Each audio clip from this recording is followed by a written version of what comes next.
মানে দাম একটা জিনিস বাড়ছে বলে সব কিছুতে বেড়ে যাচ্ছে। এই নেক্সট টার্গেট কিন্তু গ্রাফিক্স কার্ড। অরিজিনাল প্রোডাক্ট আপনি চেনেন, তাহলে আপনার তো দূরে যাওয়ার দরকার হয় না। তিনজনে মিলে আনবক্সিং করতেছ কি? ওরে লোক রে ভাই। আসসালামু আলাইকুম ভিউয়ার্স, এম এ কম্পিউটার নতুন একটা ভিডিওতে আপনাদের স্বাগতম। ভাই আপনার নাম? কারণ জয়কুন্ড। কারণ জয়কুণ্ড। আপনি কোথায় আছেন? আমি এখন কুয়েটে আছি। আচ্ছা, উনি কুয়েটে আছেন, কুয়েট ইঞ্জিনিয়ার। আপনার সাবজেক্টটা? ইসি ডিপার্টমেন্টে। পিসি। আচ্ছা, যাই হোক, উনি একটা এই দেখা হয় পাশে উনি একটা পিসি বিল্ড করতেছেন বর্তমানে। এই সময়ে DDR5 দিয়ে বিল্ড করা, যে বিল্ড করে, যে DDR5 দিয়ে যারা বিল্ড করে তাদের একটা বড় একটা সাহসের পরিচয় দিতে হয়। তা ভাই আসে, সাহস আছে এবং তার তো কাজের জন্য লাগবে। বেসিক্যালি তুমি কি কাজ করবা? আমি এটাতে বেসিক্যালি হচ্ছে এমএল এর কাজ করব, এআই রিলেটেড কাজ করব। এই যে গেমিং টেমিং করার ইচ্ছা আছে নাই? গেমিংও সাধারণত, বাট মেইনলি হচ্ছে স্টাডি। মেনলি এমনি কিন্তু আসলে গেম টেম খেলার জন্য না। এক পদে মেলাদিন পর একটা কাস্টমার পেলাম যে যে কিনা ওই এই গেমিং টেমিং না, মূলত তার কাজের জন্য নিচ্ছে আর কি। তো আমি ছোট করে দেখাই দিই উনি কি নিলেন আছে। উনি প্রসেসর হিসেবে নিচ্ছেন রাইজেন 5-এর 9600X প্রসেসরটি। এটা একটি 6 কোর 12 থ্রেড একটি প্রসেসর। এর cache memory 38 MB cache memory এবং এর ভিতরে কোনো ইন্টিগ্রেট কোনো গ্রাফিক্স নাই।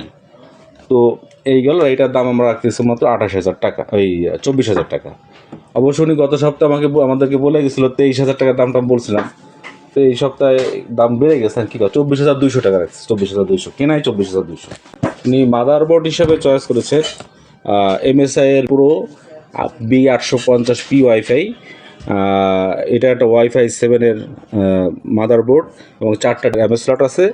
আর দুইটা মানে M.2 স্লট আছে। M.2 স্লট হচ্ছে 3টা আছে, একটা হচ্ছে Gen 5 সাপোর্ট করে আর দুইটা হচ্ছে Gen 4 সাপোর্ট করে। আর MSI সবসময় অল্প দামের ভিতর অনেক ভালো কিছু দেওয়ার চেষ্টা করে। 28,000 টাকায় এইরকম ফুল একটি ATX বোর্ড, যেটার ভিতরে DDR5 এর 4টা র্যাম স্লট থাকবে, যেটা কিনা আপডেট করা যাবে 192 GB পর্যন্ত। দুইটা M.2 স্লট দেওয়া আছে, তা আবার হিটসিং সহ। তোমার এটা এই 28,000 টাকার ভিতরে একটা ATX বোর্ড পাওয়া তো মানে বিশাল। এই কারণে কি এই MSI চয়েস করা। কিন্তু এই অল্প টাকায় কিন্তু গিগাবাইট আসুস কিন্তু তোমার ভালো বোর্ড অফার করতো, কিন্তু ওদের ATX হইতো না। এর জন্য কি এটা চয়েস? ATX সাপোর্ট করছিলাম। মানে দাম একটা জিনিস বাড়ছে বলে সব কিছুতে বেড়ে যাচ্ছে। এই নেক্সট টার্গেট কিন্তু গ্রাফিক্স কার্ড। জানুয়ারি শেষের দিক দিয়ে দেখবেন যে গ্রাফিক্স কার্ড নিয়ে খেলাধুলা শুরু হয়ে গেছে। বাজে ব্যবসায়িক মানে পলিসি আর কি। গ্রাফিক্স কার্ড হিসেবে উনি চয়েস করেছেন গিগাবাইট ব্র্যান্ডের RTX 507 12 GB গ্রাফিক্স কার্ডটি।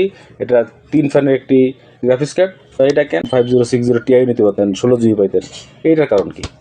এটার কারণ হচ্ছে 5070 যে ইয়াটা আছে, আমি বেশি আমি হচ্ছে 4070 নিব ভাবছিলাম, কিন্তু পরে দেখলাম 5070 হচ্ছে আমি যে কাজ করব এআই রিলেটেড কাজ, ওটা 5070 তে ভালোভাবে করা যাবে। আর হচ্ছে নিউয়ার জেনারেশন, সো হচ্ছে এটা সুবিধা।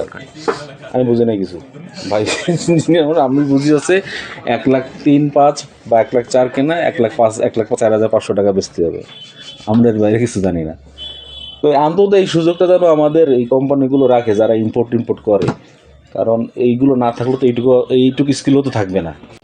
র্যাম হিসেবে ইউজ করতেছে কর্সার ব্র্যান্ডের DDR5-এর 16 GB 6,000 ভার্সের একটি র্যাম, আর যেটা 6,200 টাকা দাম ছিল 28,000 টাকা হয়ে গেছে। 28 এবং যখন ভিডিওটা আপলোড হবে তখন 35,000 টাকা হইতে পারে।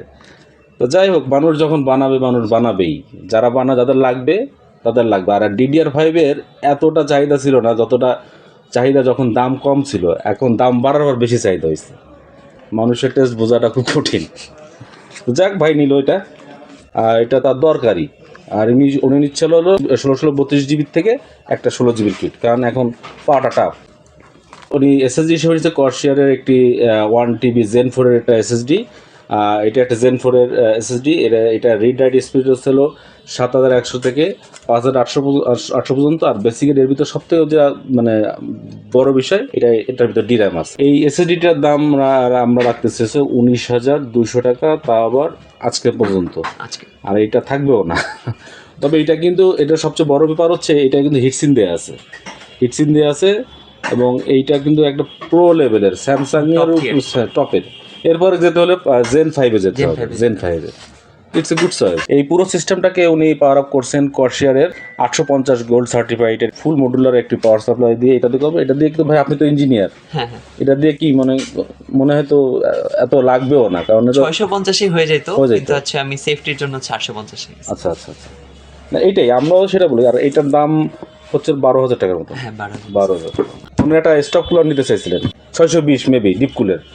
ডিপ কুলের ওই স্টপ কুলারের দাম যদি হয় হলো 6,000 টাকা, 6,000 টাকা। 5,800 টাকা বা 5,600 টাকায় আমরা এআইও দিতে পারতেছি। আপনার ডিসপ্লেও পাবেন ছোট করে, সামনে দেখাও। এখানে আপনি সিপিইউ টেম্পারেচার দেখতে পারবেন, জিপিইউ টেম্পারেচার দেখতে পারবেন, আর হচ্ছে হলো ফ্যানের আরপিএমটা দেখতে পারবেন। তা আবার মাত্র 5,600 থেকে 800 টাকার ভিতরে। ক্যাচিং ছিল মোনাক 930-এর। তো এই 930 এটা বাদ দিয়ে উনি প্রথমেই ফার্স্ট ইমপ্রেশনে আইসারের এইটা দেখে ওনার ভালো লাগলো। আর উনি যে রুচিশীল মানুষ আমরা বুঝতে পারছি। আর এর ভিতরে আমরা ডিটেলটা দেখাই দেবো না যে এটা কেন দেখতে মানুষের পছন্দ হয়। এবং এই ক্যাচিংটার দাম হচ্ছে 8,500 টাকা। আচ্ছা, মনিটর হিসেবে নিচ্ছেন এমএসআই ব্র্যান্ডের একটি 25 ইঞ্চি মনিটর। এটি একটি 100 হার্টজ 120 হার্টসের আইপিএস প্যানেলের মনিটর, ফুল 25 ইঞ্চি, এবং এটার দাম আমরা রাখছি মাত্র 15,400 টাকা। এই হচ্ছে ভাইয়ার টোটাল সিস্টেম। তো এখন আমরা জিনিসটা রেডি করব। ভাইয়ারা বলল তারা নিজেরাই করবে। এর ভিতরে আমি আপনাদের কাছে একটা কথা মনে করাই দিতে চাই, আপনার জেলা শহরে আপনার 10 টাকা রিক্সা ভাড়ায় সব কিছু পাওয়া যাচ্ছে, খুলনাতেই পাওয়া যাচ্ছে। তা আপনারা কেন পদ্মা সেতু পাড়ায় ওই এলিফেন্ট রোডে যাবেন বা আইডিবিতে যাবেন? কেন? কোনো মানে হয় না। অরিজিনাল প্রোডাক্ট আপনি চেনেন, তাহলে আপনার তো দূরে যাওয়ার দরকার হয় না। ভাই মাদারবোর্ডের সাইজ দেখছিস?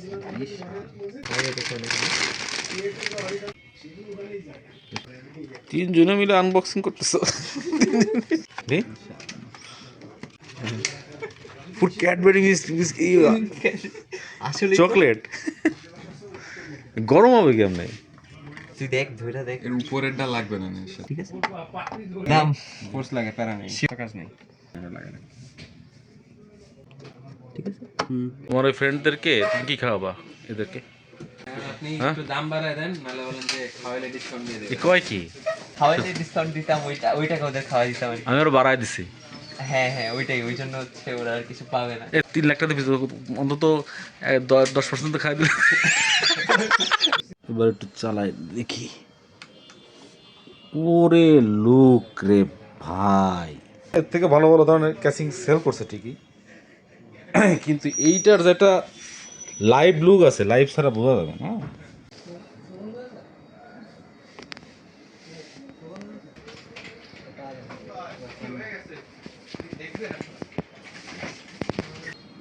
ক্যাচিং যদিও দেখতে সুন্দর, কিন্তু আমার কাছে একটু কিন্তু আছে। মনে করো এইখানে এই ক্যাচিংটা যদি ভোল্ট হইতো, মানে এই কুলারগুলো ঘুরতেছে, কিন্তু এটা যদি ভোল্ট হইতো, ইনফিনিটি না হয়ে ভোল্ট হইতো, তাহলে কিন্তু সুন্দর হইতো। ওইরকম ভোল্ট আলো যদি হইতো, কোনা কোনা না হইতো। তো ভাইয়ার জন্য সবাই দোয়া করবেন। আর তার জন্য এই সময় এত টাকা দিয়ে একটা বিল্ড করলো, সেটা যেন উনি টোটাল ইউটিলাইজ করতে পারে। তো ভিডিওটা আজকে এই পর্যন্তই। আর আমাদের খুলনায় 2টা শপ, একটা হলো খুলনা জলিল টাওয়ার, পিকচার প্লেসের মোড়ে আসবেন, জলিল টাওয়ারে আসবেন, এসে ফার্স্ট ফ্লোরে 4, 7, 8, 9, 10 আমাদের শপ নাম্বার। আর একটা হচ্ছে খুলনা শিববাড়ির মোড়ে হোটেল টাইগার গার্ডেনের ঠিক পাশেই, আর জীবন বীমা অফিসের ঠিক অপোজিটেই। শুভকামনা থাকলো ভাইয়ের আশাটা যেন পূর্ণ হয়। আর আপনারা ভালো থাকবেন, যেখানেই থাকবেন ভালো কাজ করার চেষ্টা করবেন। আল্লাহ হাফিজ।